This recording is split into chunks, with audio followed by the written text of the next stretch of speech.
There we go. Yeah, a couple of new faces here. Erwin, and it's kind of late for you, I guess, especially on a Friday. Good to see some folks here. Hello to William Zach. Glad you could make it. And to Peter Smolovix is coming in again. And great.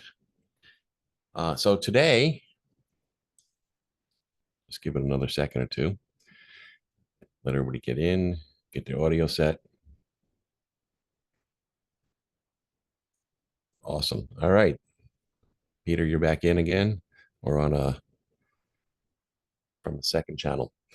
Cool. So today I'm just gonna do a little bit more GPT-4 code interpreter, also known as the advanced data analysis that they renamed it to. Unfortunately, a name that's challenging because it does way more than that.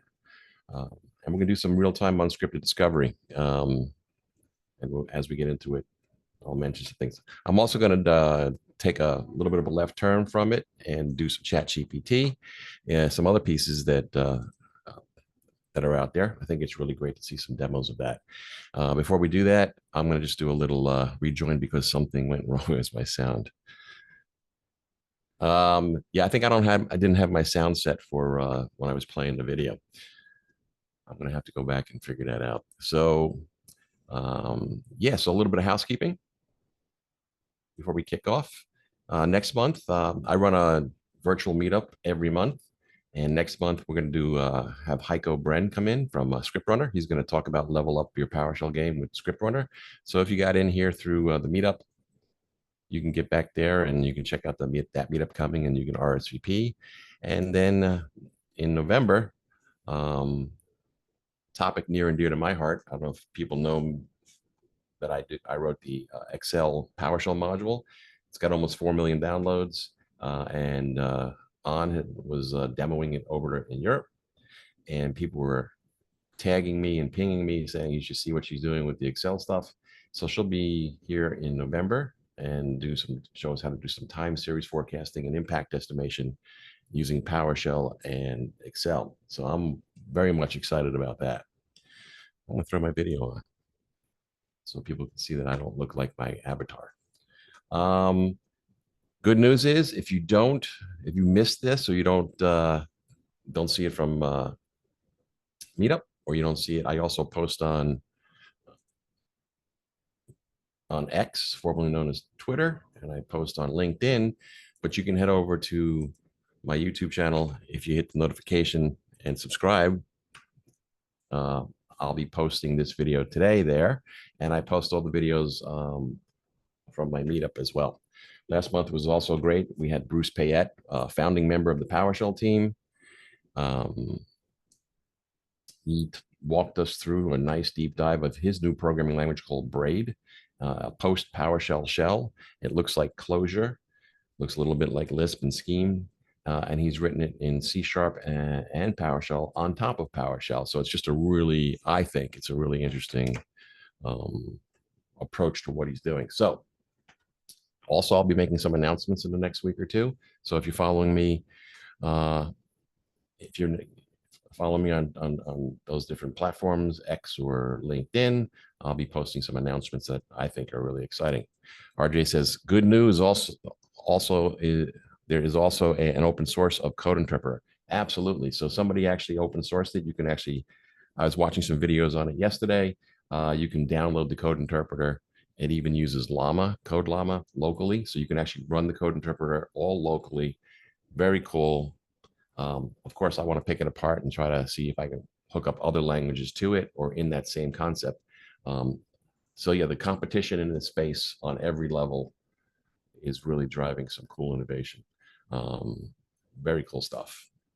So with that, definitely want to thank everybody joining on a Friday. I'm based in New York City, and it's a really nice day. But I can't get enough chat GPT. So let's bring up, I'm going to demo some things today. And I had tried a couple things earlier in the week, that worked out actually a couple of days ago. And then I tried it again this morning and it didn't work, but we'll get there in a second. So I always say with GPT, it's like a box of chocolates. You never know what you're going to get. And I didn't get chocolate. So, but that's all good. So let's do something a little different. So I pay for ChatGPT Plus. It's $20 a month. What that provides is GPT 3.5 and 4. The defaults out of the box, there's no 3.5, there's no governing, there's no downtime. I think they had one catastrophic failure within the last 4 or 5 months. Not catastrophic, but it locked people out for a couple of hours. Excuse me. So by paying the $20, you have access to 3.5 and 4, and there's no waiting. And I think they took the governing off. They used to have it like you had 50 or 25 queries every 3 hours. They've lifted that. In addition, you get access to certain betas, the advanced data analysis, formerly known as the code interpreter. You also get access to code plugins. I haven't worked with the free version. There's also something called custom instructions. I don't know if you get that on the free version or not, but they're really cool. If you set them up correctly, and you can search on X, and you can check out some YouTube videos. They show you how you can set it up so it becomes an autonomous GTP type process. Really, really interesting, really impressive results. So if you want to get access, when you have that access, if you want to work with the advanced data analysis, you do have to come down here. You click on settings and beta. You go into the beta features, and you have to opt into the plugins, and you have to opt into the advanced data analysis. Check those off, and then you're good to go. So I want to show some plugins, some things I found this week I was alerted to, which is really cool. So the first one I want to do is there's something called Whimsical Diagrams. So I'm going to turn on Whimsical Diagrams, and for my prompt, I'm going to say, hey, Heiko's joining. Awesome. So now I have the Whimsical Diagram plugin connected. So it's something that the GPT will call out to when needed. You can direct it to do it as well in your prompt. And let's see if I can say, show me a mind map of how to learn Powershell. And the cool thing is, I was going to misspell the word learn there. GPT will actually correct that, even if I spelled it wrong, and then figure out the proper spelling and the grammatical errors I have, and submit the prompt. So here we can see that the Whimsical Diagrams popped up because I used the word mind map. Shows me what it was going to do. And there's the mind map, right? So it shows basics, intermediate, advanced. Is that a good font? Everybody can see that? And each one branches out into interesting pieces. Advanced, I can look at scripting techniques and scheduling, remote, even desired state configuration. So I can look at this, and those all look good.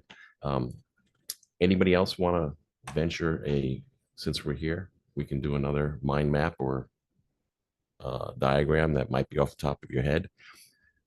Good time to use your imagination. That's what's really becoming cornerstone of doing prompting, is how much can your imagination go? Erwin, you've got your hand raised. Do you want to talk, or do you want to, okay, last to unmute? Yeah, no, I was just curious. Can you also make it export? Can you make it export? Good question. If you ask it. Yeah, let's take a look at that. And you know what? How many years have we been knowing each other digitally? First time I heard you and I have actually spoke, and I've heard you speak. It's awesome. So I just got to see a picture of you. It's good to meet this way. Yeah. So I just clicked on. So not only does it do the diagram inside of GPT, right? It gives me a link out to their website, and here you go. Now I haven't played enough with this, but you have a save button, and I'm going to guess that you might have to sign up and pay. But if I hit save, I can actually export that out. and use it. I think I can also sit here and do typical copy image. There are for these different plugins, I'm using the free versions of the plugins. And at some point it would actually prompt me and say, hey, you're almost out of queries, you're XY, if you want to upgrade for a few dollars, I get a bunch of different capabilities. And yes, we'll see in the code interpreter, the data analysis, we'll see how it'll actually generate links that you can actually download files. So I don't have any, what else can we ask about? We can also ask about, what if we can do swim lanes? I have no idea. I don't know if this is like Mermaid. Swim lanes, or let's do a flow chart. So I saw this a long time ago for Goldilocks using receipt. I don't know if that's going to work. Let's see what it does. So, and I don't know how many folks are familiar with Goldilocks story with the three bears, and she comes in and she eats soup. She sits down and then she takes a nap, and she has to figure out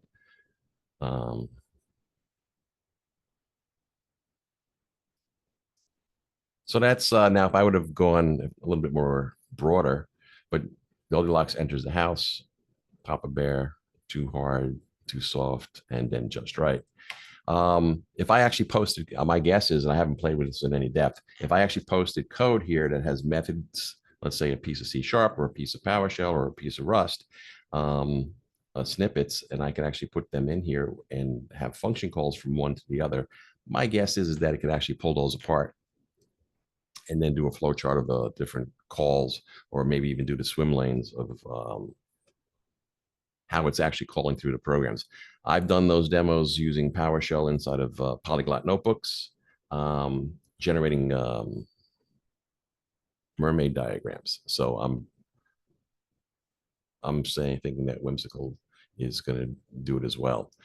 Let's try something else. This one's really cool as well. So I'm going to go back into the plugins. I'm going to turn off Whimsical, and I'm going to do, and let's just take a look here. If I go to the plugin store, okay, this is all the different plugins that you can enable in your session. Here I'm looking at just the popular ones. There's at least 4 pages of them. You can look at just what all the new ones are. There's 89 pages of new ones. If you look at all of them, there's 115 pages of plugins that have been written. So again, this is all available for $20 a month.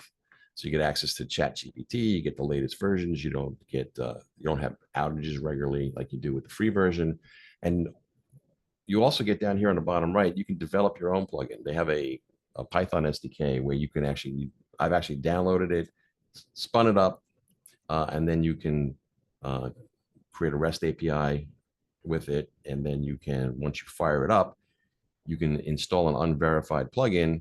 And what you fire it up actually gives you the URL that it's sitting on your local machine. Take that, paste it into here, and now you're actually testing your plugin inside of ChatGPT in the web. So it's all pretty cool. And if you go through this list, you can find all different kinds of people are doing all different kinds of cool stuff. Absolutely worth checking out. Absolutely worth paying attention to how people are reviewing these, making recommendations. So what am I going to do next? I'm going to turn on AskTheCode. And now this is pretty cool. I'm going to go to GitHub, and I'm going to let me grab my module. So this is my repo for the import Excel. Pop back to ChatGPT. So let's see if I can enable that. Great. And now I'm just going to paste in that URL, and I'm going to say, check out the repo. Nice minimal prompt. Hopefully it doesn't give me back low quality results. So I said, check out the repo. And the first thing it does is it says, all right, I'm going to use AskThat, and it reads my repo. That's pretty cool. And it analyzes the structure, talks about the module. That's a PowerShell module, PSM1. Talks about the different directories. talks about READMEs and the FAQs that are in there. And then it comes back as a very smart intern and asks if, would you like a deeper dive into any specific part of it? For instance, I can provide more details. Let's go. Yeah, more details would be, let's see what that does.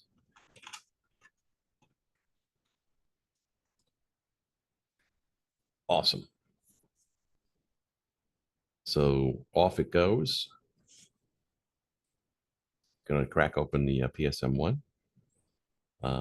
So now, yeah, so a lot of these ChatGPT seems like it's better tuned on things like Python, C++, and other languages like that, because there's more, perhaps, there's a more information out in GitHub of the billions of lines that it's done and read. Thanks, Heiko. I heard the import Excel module is pretty awesome. Yeah, I think it's got some real teeth to it. So I don't know if GPT will think that. So let's see. Talks about localization, drawing assembly, works with 5.0, auto sizing. So these are just some basics. Okay, let me see if how would I use it?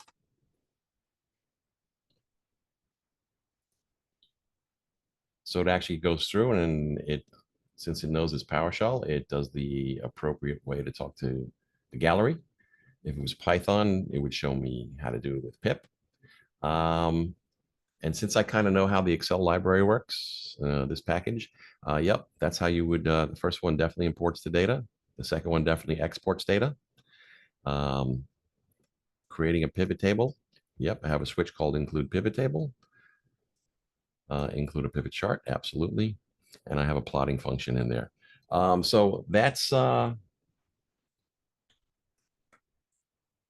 pretty impressive. Now, I've pointed this at things like Pulumi, which is all written in Go. I've pointed it at the PowerShell repo that everything is built. It's built, has a combination of C# and PowerShell in there, and it does a really amazing job. And as you tune your prompts, you get even better results out of this. So it's pretty cool. And I haven't seen how this may or may not come to something like GitHub Copilot, but I'm suspect it will. All right, so that's Whimsical. That's how you ask for code, how it reads repos. Let's do a little of data analysis, and we'll start to wrap this up. So any questions, thoughts, concerns? Is this a boring demo? All constructive feedback is welcome. All right. Everybody's nice plugin. Awesome. Glad you like it. I didn't write it, but yeah, it's pretty amazing what this thing can do. Just as a note, I don't know if anybody saw, so it's Greg Brockman. Somebody will fact check me if I have the name wrong. He's the CTO of OpenAI. When they came out with ChatGPT, he did a really cool demo, and he turned on a couple of the plugins where I think it was Instacart and OpenTable, and I think one other. And basically, the prompt he put in was, "Hey, there's this great vegan restaurant in San Francisco, and it has this particular meal that it offers, tells what it is, and says, I want to be able to make it at home."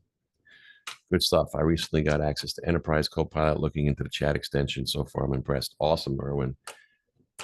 Definitely worth investing time and your energy into learning how to work with all this and get an intuition for it. Cool. So Brockman says, this is what I think it's in Frisco. Here's my restaurant. Here's the food. I want to make it at home. And ChatGPT went off and used OpenTable and the other plugins to find a restaurant, find the food, created the recipe, how to make it, and then list the ingredients, and then put it and popped it all into Instacart, ready to get ordered. So kind of like planting the seeds here of where this thing can go. And again, we're only in September. I don't know. I apologize. So I'm going to pronounce your name, Or. I apologize if I didn't do that well. I can go further with your previous question for the chat repo and ask the chat to create from the knowledge of markdown. Oh, beautiful. A markdown format file for the README. Cool. And it created a really nice file. That is terrific. So that's a great point, right? So you can actually sit there, check all your stuff in, don't use your README, don't create it, and then you could use this tool, let it go out, inspect and review what's inside your repo, and then say, hey, generate a README. And I don't know if it gives you a download link, probably, or if not, it gives you access to it. Yeah, and then your README is done in a matter of probably less than 60 seconds, maybe a little longer. So yeah, it's crazy. Awesome. Thanks for that note. Appreciate it. So we're now in advanced data analytics. Awesome. And so I was playing around, saw a couple things, heard some stuff. And I did this the other day. And I uploaded 2 PDFs, right? 2 different books. One was Bruce Payette's PowerShell in Action, and one Lee Holmes' PowerShell Cookbook. You can tell I'm a PowerShell person. So this can work with anyone. Now I did that, and I was able to ask questions about both books. Now I did that yesterday. I think I only did this 2 days ago. Then I tried out again yesterday, and in fact, they did update the advanced analytics here. I can tell from some of the font choices that they did, and it was not able to read those files correctly, and I don't know why. And I didn't save the other one, so I couldn't figure out. Wasn't able to go back and look and see if it used different Python PDF packages or if it's something they did to the algorithm. I don't know. Again, GPT is like a box of chocolates. But what I'm going to do, okay, is I am going to pick some other books. So now imagine here's a book, Metaprogramming, right? And maybe you get the PDF. This one's a small one. I don't know how many pages it is. And now this is a new format they're doing, and that's how I know these things have changed. They didn't do this icon and this kind of formatting of the fonts. Oh. And so let's say it's a 20, 30 page book. How long would it take you to read? You get interrupted, you get tired, you want to grab something to eat. So now you can just pop it up here and say, I'm going to say, what's this? So I'm in the advanced data analysis, and it says it looks like I uploaded this file. And would you like me to extract and summarize the contents? And I'll just say PLS, please. So I'm doing really minimal effort prompts. I like doing that just to see how this works. Get the basics. I don't have to really invest a lot of cognitive energy to interact with my really smart intern. So it tells me what it appears to be titled, tells me who did it, right?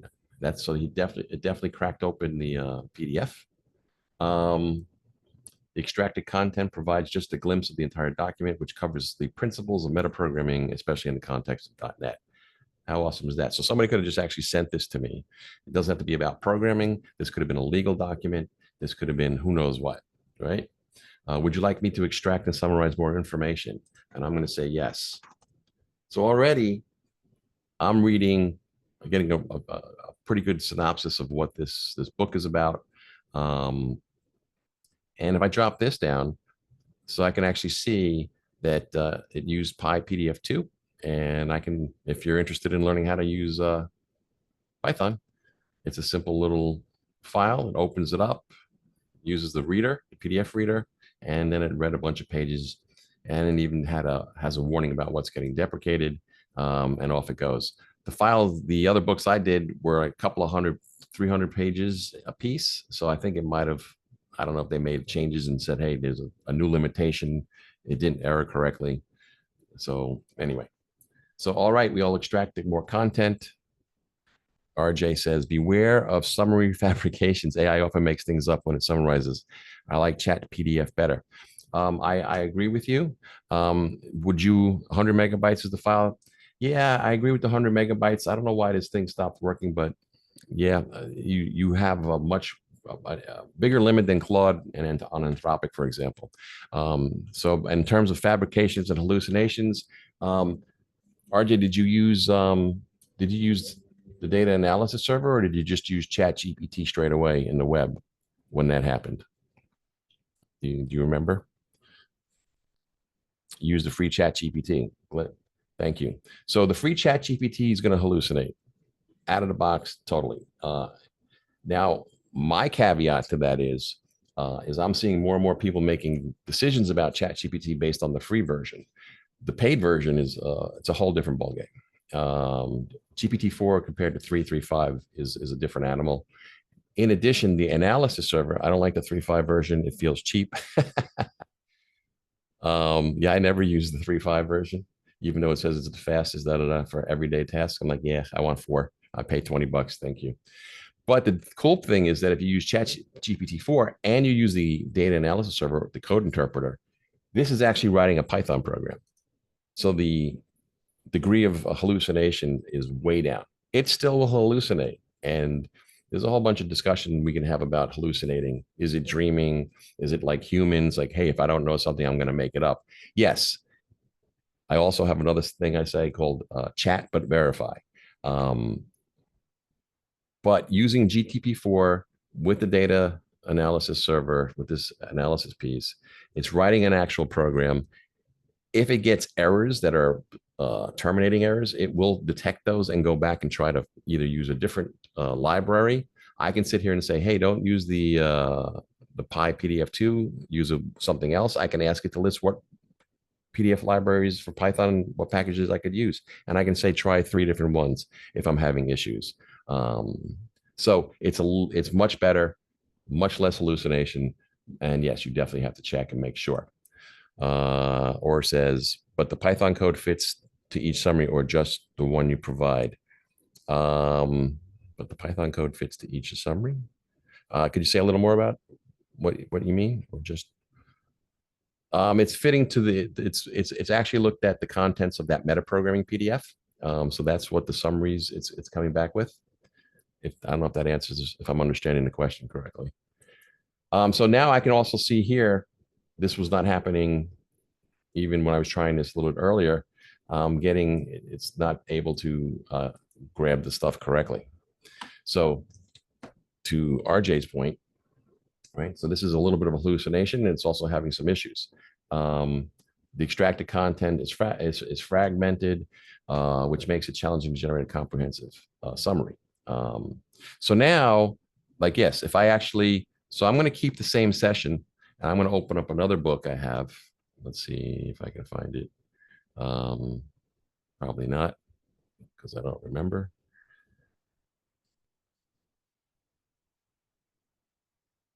Yeah, let's go with this. I have an old book, 13 years old, called 7 Languages in 7 Weeks. Yeah, this is big though, so it may not work. Let's see if it can crack this open or if it will fail. Chat PDF is really good at answering detailed questions about the content, almost like it understands it. Absolutely. And when you get that's exactly what this was doing for me a couple days ago until they updated.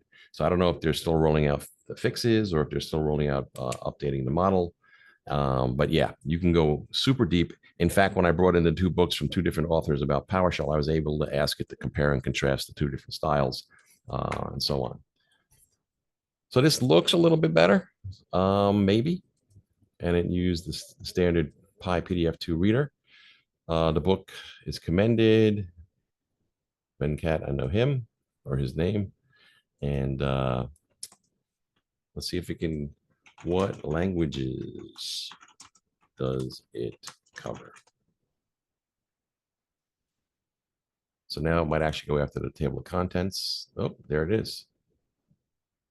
And that's not really, no. So maybe my prompt. Sweet. So that's pretty cool. That's exactly correct. I recognize all those as being part of what the book covered, specifically IO and closure. And this, again, it was 13 years old, and it was talked about Prolog, it talked about Haskell, and it also pulls out, yes, because they make lots of references inside the book to other languages. It's worth noting while these languages are mentioned in the doc, not all of them may be covered. So I can sit here and I can go deeper on this book, get more answers. I can ask questions like, let me ask what is metaprogramming? I don't know if it's going to draw from the previous book, or it's just going to look at metaprogramming. But then again, that's one of the reasons why I like doing these live streams. And this is good for me. I hope it's good for the community, because this begins to let you see and get an intuition for what you can do. What's it talking about? Is it referring back to the original prompt that I had? Is it making up some new stuff?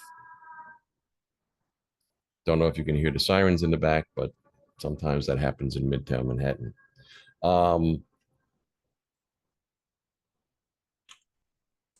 Let me ask one more question. What is the difference between, and now I'm not going to spell those out, metaprogramming, I'm not going to spell that correctly, and metaphysical? And you can, if this is something you like to do, so now I can have it start thinking about metaphysics and metaprogramming. Not saying that this thing that GPT thinks, but it does capture the context of what we're talking about so that it can actually have a memory of the different prompts and its different responses, so that as we go, it can give better answers to what I'm asking. In summary, both of these have prefix meta, which often denotes beyond and about itself or about itself. They address entirely different subjects. Excellent. Metaprogramming is about programming and code. Metaphysics is about fundamental nature of reality. So there you go. Let me see. So I think I'm going to start to wrap this up. So we covered some really cool plugins. You can do diagramming. We covered AskTheCode, which actually can read GitHub repos. You can give it more than one repo and it'll read both of them. It also has a paid model. So I think it only gives you like 20 queries a week or something like that. And then for like $4, you can do 200 a week. So if that gets really interesting and you want to start learning more about the repos you're using or what other new repos are out there, you're good to go. Let's see. I have a Penn and Teller one. So if we want to learn about magic, we can, oh, here we go. I wanted to look at, so Jeffrey Gitomer, he is he's like one of the top sales motivational speakers in the US. What is this? And he's written a number of books about sales and clients, and he dives back into the days of, like the folks who invented the cash register back in the 1800s, back before receipts were even used. And salespeople had to go in and tell people running shops like, hey, here's why you want a receipt. It helps you at the end of the day tally up what you did. It gives somebody who's buying things a list of what they did buy and how much it costs, so they can have questions later or work out discrepancies. And if you don't want to go through the whole thing, so here's just a quick synopsis. Then I can actually ask it to drill down on, like, I think is Napoleon Hill mentioned, right? Which I believe he is. He's another motivational speaker. He is mentioned, so a total of 6 times. So these are the kind, talking about going deeper and asking it to give more informative responses. And how does it work it out? It knows how to construct the code, text lower, and he just counts Napoleon Hill. Okay. And if that's not sufficient, you can begin to nudge the Python programming into a different direction. If you don't want to use just a count, maybe you can ask it to do a distribution analysis. But that's what you can kind of do. That's exactly what you can do with this. So I'm open for more questions, different directions to go with this. This is what I wanted to show today. ChatGPT is an absolute necessity in your toolbox. All of its different flavors, whether it's ChatGPT Web, using this new code interpreter, checking out the code interpreter that you can download and run locally. Who knows where that's going to go? I think that was #1 trending, the the code interpreter on GitHub is the #1 trending piece of code. So people are very interested in it. There's all types of autonomous GPTs where you have an autonomous agent. We're getting deeper into agent technologies where this works with the different plugin capabilities. Gemini from Google is going to be, has leaked a lot of stuff. So that is on the horizon. And GPT-5 is also on the horizon. Information about that is being leaked. So it's going to have new UX capabilities, and it's going to be a better capable LLM. So reduced hallucinations, easier prompting. But if you know how to prompt and you know how to go deeper on prompts, it's not like programming, right? It's all about prose. It's all about rhetoric. It's not computer science, and it's not mathematics. It can be. Minimal prompt effort, good one. I've been using full sentences. Full sentences are great. And it's important to start to unlearn how we Google, right? It's because Google is a keyword piece, and yes, using sentences, but there's even ways that you can do, not just sentences, but paragraphs, and then follow-up conversation, follow-up questions, and then how you structure the sentence becomes really interesting. Bright future. Where's Peter? Yeah, Peter sent me something like this a few months ago. He's like, I've been to the future and it's way too bright. And it's one of the cartoon characters with sunglasses on. I absolutely agree. I just came across something the other day. I hope I got that right, Peter. Just came across that somebody's actually showing how you can say reverse engineer, right? Now, what they do is reverse engineer to an original.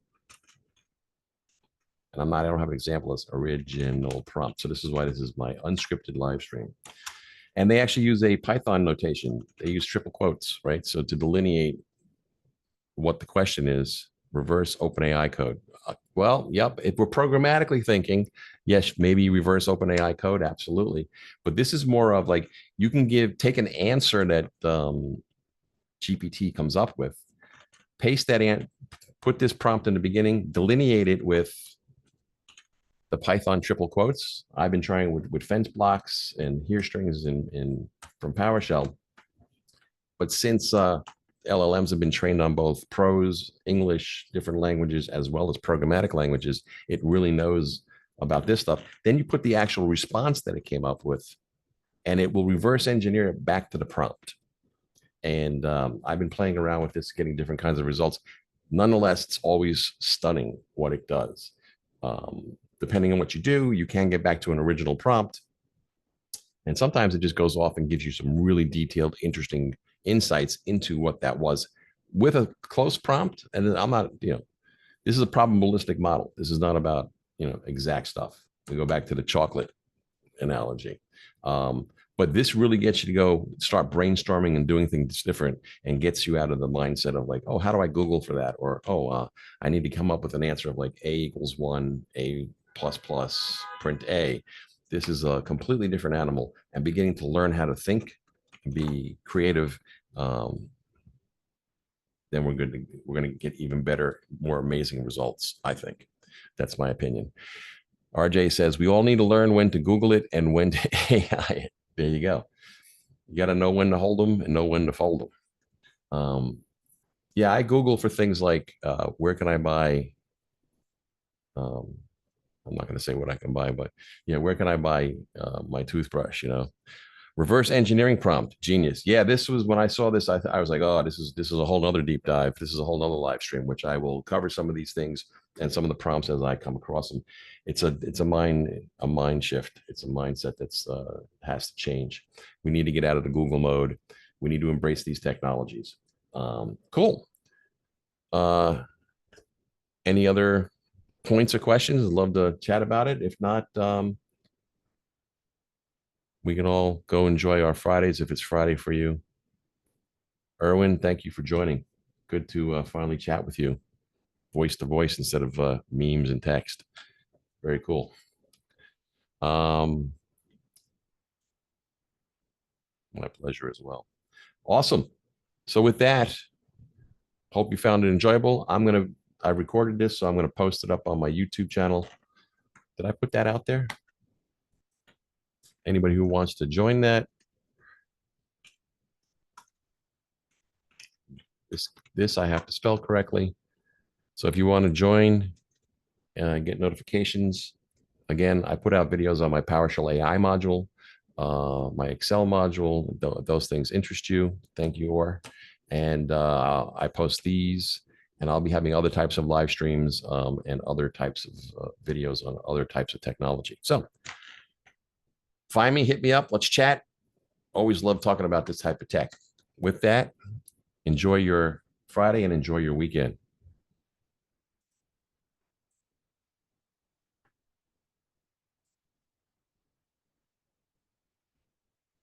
You're welcome. Thank you.